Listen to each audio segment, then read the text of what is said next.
C'est la 37e fois que le monde entier célèbre l'habitat. Le premier lundi du mois d'octobre est dédié à l'événement et le Bénin n'est pas resté en marge. Cette journée est en effet dédiée à l'événement pour apprécier le devenir de l'être humain dans son cadre de vie et surtout en ville alors que la population urbaine s'accroît de plus en plus. L'ONU Habitat retient comme thème « Attention à l'écart » et le Bénin décide de la thématique intitulée « Impact du programme d'action du gouvernement PAG sur les populations des zones défavorisées ». Le thème universel a été bien choisi puisqu'il nous invite à faire attention à l'écart. Et au Bénin, il n'y a pas d'écart puisque le PAG agit simultanément sur toutes les zones.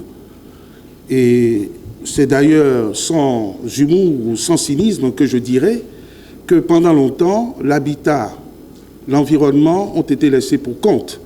Et donc, le travail qui se fait simultanément sur toutes les zones, de sorte qu'il n'est pas évident aujourd'hui de distinguer une zone défavorisée par rapport à une qui serait favorisée. À l'occasion de ces manifestations officielles, il est prévu un panel de haut niveau sur le thème national qui essayera de mettre en exergue la prise en compte des populations des zones défavorisées dans la mise en œuvre du programme d'action du gouvernement.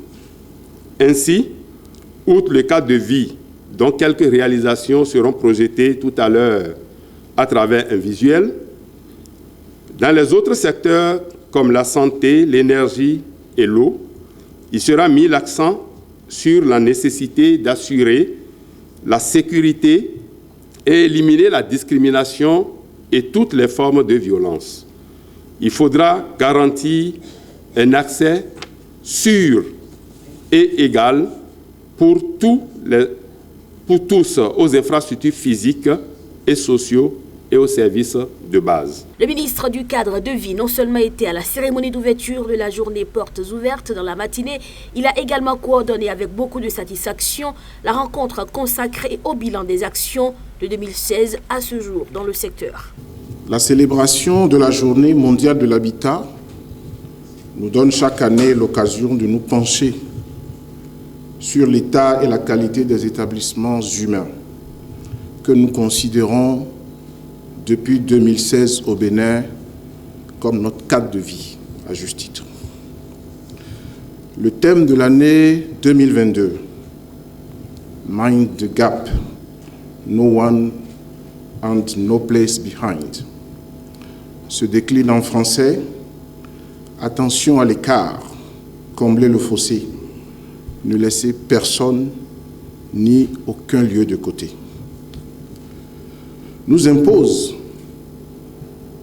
de braquer nos projecteurs de gouvernance et d'action sur l'inégalité croissante des conditions de vie dans le monde, et particulièrement en Afrique.